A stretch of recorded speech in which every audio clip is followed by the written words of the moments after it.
വരാനിരിക്കുന്ന നിയമസഭാ തെരഞ്ഞെടുപ്പിൽ കേരളം ത്രികോണ മത്സരത്തിന് വേദിയാകുമെന്ന് BJP സംസ്ഥാന സെക്രട്ടറി അഡ്വക്കേറ്റ് പന്തളം പ്രതാപൻ. കേരളത്തിലെ ഏറ്റവും പുരോഗമനപരമായ ആശയം ഉയർത്തിപ്പിടിച്ച് ജനങ്ങൾ സ്വീകരിച്ച 2020യും ദേശീയ ജനാധിപത്യ സഖ്യത്തിന്റെ ഭാഗമായതോടുകൂടി സർവ്വമേഖലയിലും സ്വാധീനമുള്ള മുന്നണിയായി NDA മാറുമെന്നും അദ്ദേഹം കട്ടപ്പനയിൽ പറഞ്ഞു. ഇടുക്കി ലൈവ് വാർത്തകൾ നിങ്ങൾക്കായി അവതരിപ്പിക്കുന്നത് 20ഓളം പഠനാനുബന്ധ പ്രവർത്തനങ്ങൾ 2026-27 വർഷത്തേക്കുള്ള അഡ്മിഷൻ തുടരുന്നു. Don Bosco central school Kattappana. അക്ഷരങ്ങൾക്കൊപ്പം ജീവിതത്തിന്റെ പാഠങ്ങൾ പകർന്നു നൽകുന്ന വിദ്യാലയം. LDFും UDFും പിടിച്ചു നിൽക്കാൻ പാടുപെടും എന്നുള്ളതുകൊണ്ട് തന്നെ NDA സ്ഥാനാർത്ഥികളെ പരാജയപ്പെടുത്താൻ ഇടതുവലത് മുന്നണികൾ സാധാരണ ചെയ്യാറുള്ള അവിശുദ്ധ കൂട്ടുകെട്ടിനും സാധ്യത കുറവാണ്.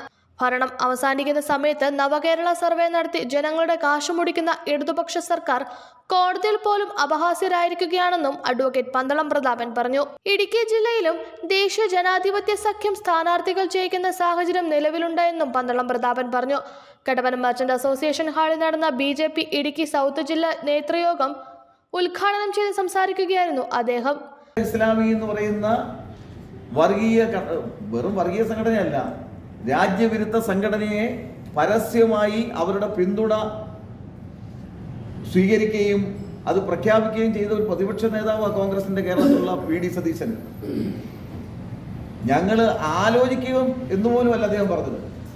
ഇവിടെ നമുക്കറിയാം, ഇവിടെ മുസ്ലിം നേതാക്കന്മാർ നവോത്ഥാനത്തിന്റെ പേരിൽ യാത്ര നടത്തി തിരുവനന്തപുരത്ത് ഇരുന്നു, കാന്തപുരം നടത്തി. CPMന്റെയും കോൺഗ്രസിന്റെയും നേതാക്കന്മാർ അവിടെ ഇടിച്ചു നിൽക്കുക, ക്യൂ നിൽക്കുക, അതിൽ ഒരു പിന്തുണ പ്രഖ്യാപിക്കാൻ. ഇവിടെ നമ്മുടെ തിരുനാവായിൽ കുംഭമേളയ്ക്ക് സമാനമായ ഒരു വലിയ ഹിന്ദു സമൂഹത്തിന്റെ ഒരു ആചാരം അവിടെ നടപ്പിലായി. ഹിന്ദു സമൂഹത്തിന്റെ BJPയുടെയോ RSSന്റെയോ സംഘപരിവാറിന്റെയോ അല്ല ആ പ്രോഗ്രാം, ഹിന്ദു സമാജത്തിന്റെയാണ്, ഹിന്ദുക്കളെ മുഴുവൻ ബാധിക്കുന്ന വിഷയമാണ്. എത്ര CPMന്റെ നേതാക്കന്മാർ അവിടെ പോയി, എത്ര കോൺഗ്രസിന്റെ നേതാക്കന്മാർ അവിടെ പോയില്ലെന്ന് മാത്രമല്ല, കേരളത്തിലെ ഗവൺമെന്റ് ആ മണപ്പുറത്ത് നടപ്പിലാക്കുന്നതിനെതിരായി നോട്ടീസ് കൊടുത്ത് അതിനെ തടയാൻ ശ്രമിച്ച രാഷ്ട്രീയ സാഹചര്യവും കേരളത്തിലുണ്ട്. ഇത് ജനങ്ങളോട് പറയണം. അപ്പോൾ CPMും കോൺഗ്രസും മുസ്ലിം വിഭാഗത്തെ അല്ലെങ്കിൽ ജമാഅത്ത് പോലെയുള്ള ഇസ്ലാമിക തീവ്രവാദികളെ പിന്തുണയ്ക്കുമ്പോൾ അത് മതേതരത്വം. ജില്ലാ പ്രസിഡന്റ് VC വർഗീസ് അധ്യക്ഷത വഹിച്ച യോഗത്തിൽ ജില്ലാ ജനറൽ സെക്രട്ടറിയായി രതീഷ് വരകുമല ചുമതല ഏറ്റെടുത്തു.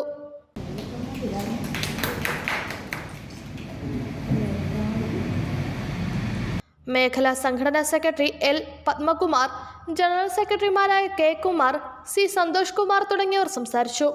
Idukki live news Kattappana.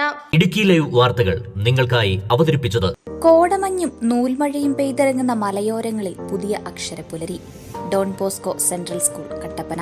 Salesian വൈദികരുടെ നേതൃത്വത്തിൽ പ്രവർത്തിക്കുന്ന CBSE സീനിയർ സെക്കൻഡറി സ്കൂൾ.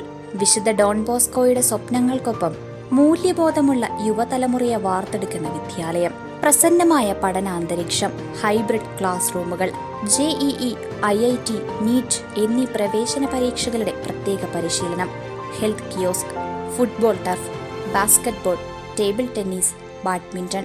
20ഓളം പഠനാനുബന്ധ പ്രവർത്തനങ്ങൾ 2026-27 വർഷത്തേക്കുള്ള അഡ്മിഷൻ തുടരുന്നു. Don Bosco central school Kattappana. അക്ഷരങ്ങൾക്കൊപ്പം ജീവിതത്തിന്റെ പാഠങ്ങൾ പകർന്നു നൽകുന്ന വിദ്യാലയം.